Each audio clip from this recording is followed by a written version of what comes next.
माँ से भी बदतर कर।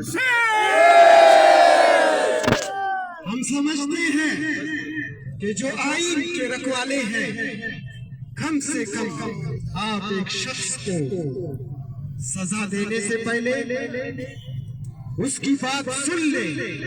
अगर उसकी बात सुने बगैर आप उसको मुजरिम करार दे रहे हैं तो ये खुद इंसाफ का खून है और कत्ल है। मैं कहता हूं कि अगर एक मरीज अस्पताल के अंदर आता है उसको दवाई मिलनी चाहिए।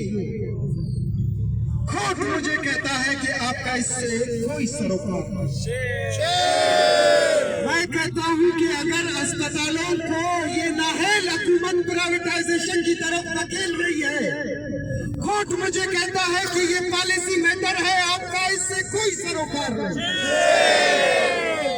मैं कहता हूं कि अगर कोई मरीज अस्पताल के अंदर आए, चाहे वो दिन के उजाले में आए या रात के अंधेरे में आए, उसका अल्ट्रासाउंड हो, सीटी स्कैन हो, एमआरआई हो, होना चाहिए।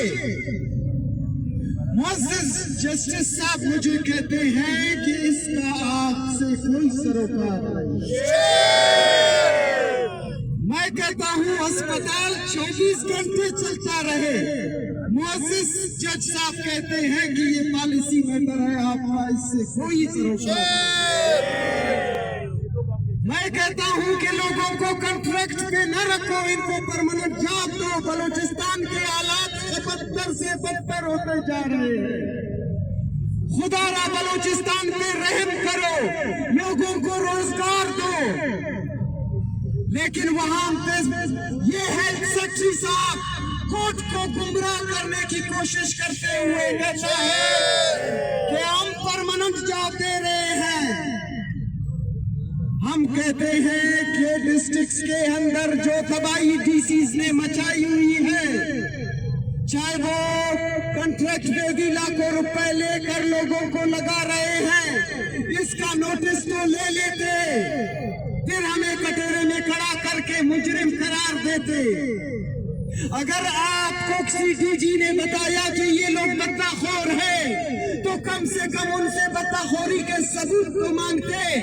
वो डीजी को, वो डीजी को, वो डीजी को, डीजी को, गो डीजी को।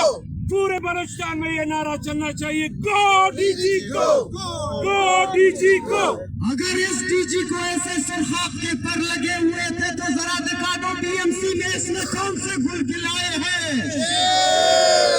हम कहते हैं कि सिविल अस्पताल के अंदर खड़ी इमारतें गिराई गई और ये वही शख्स है जो आज आपको गुमराह कर रहा था।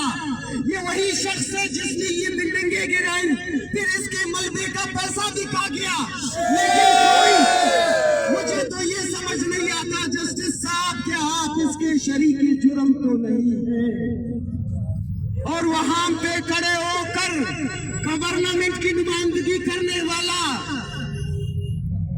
शेख बलोच, जो कि अटॉर्नी जनरल खुद को कहता है, हकायक को तोड़ मरोड़ कर पेश कर रहा है जज के सामने। अटॉर्नी जनरल साहब, अगर आप इतने सच्चे हैं तो अभी दिन के उजाले में जस्टिस साहब को ले आओ। दूध का दूध, पानी का पानी हो जाएगा कि अस्पताल में क्या है, अस्पताल में क्या नहीं है। अगर आप ये बातें हमें वहां करने दे देते तो आज ये नौबत न आती। तो इसलिए एक तो मैं तमाम दोस्तों का शुक्रिया अदा करना चाहता हूं कि यहाँ पर आए, सपोर्ट किया। लेकिन चूंकि मैंने कहा कि हम आइन को, अदालत को, कानून से खुद को बालातर नहीं समझते, जस्टिस साहब की एश्योरेंस के ऊपर हम ये रोड खोल के चले जा रहे हैं वापस, क्योंकि उन्होंने एक दिन के अंदर की इनके तमाम मुतालबात एड्रेस होंगे, तो लिहाजा हम जा रहे हैं। अगर एक दिन के अंदर मुतालबात एड्रेस नहीं होते, फिर हम अस्पताल छोड़ देंगे, फिर आप आसमान से लोग लेकर आओ, जमीन से लेकर आओ, दूसरे सूबों से लेकर आओ, अस्पताल चला लो। फिर उसके बाद जो इमरजेंसी नाफिज होगी उसका जिम्मेदार चीफ सेक्रेटरी जो जनरल डायर की शक्ल में बैठा हुआ है वो होगा, और यहाँ का जो वजीर आला बलोचिस्तान है वो होगा, और फिर उसका जिम्मेदार डीजी हेल्थ होगा, और फिर उसका जिम्मेदार चीफ जस्टिस साहब खुद होगा, क्योंकि हम उनकी एश्योरेंस में यहाँ से जा रहे हैं।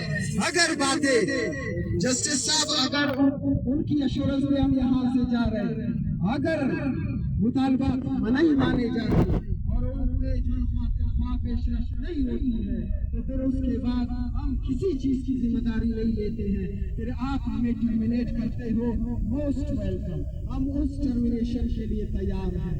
उससे पहले मैं अपना रिजिग्नेशन सबसे पहले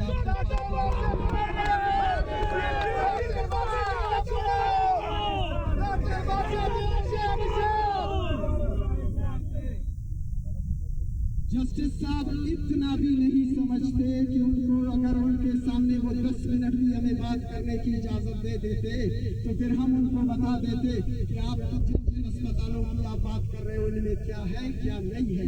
फिर भी मीडिया से गुजारिश करता हूँ, कमांडो जो मीडिया वाले यहाँ मौजूद हैं, आप अभी चले जाए, जिस वार्ड में मेरा एक बंदा आपके साथ होगा वो तमाम डेफिशिएंसीज हाईलाइट कर दे, फिर मैं देखता हूँ इस अदालत के पास कौन सी जादुई चढ़ी है कि रातों रात के मसाइल हल कर देगा।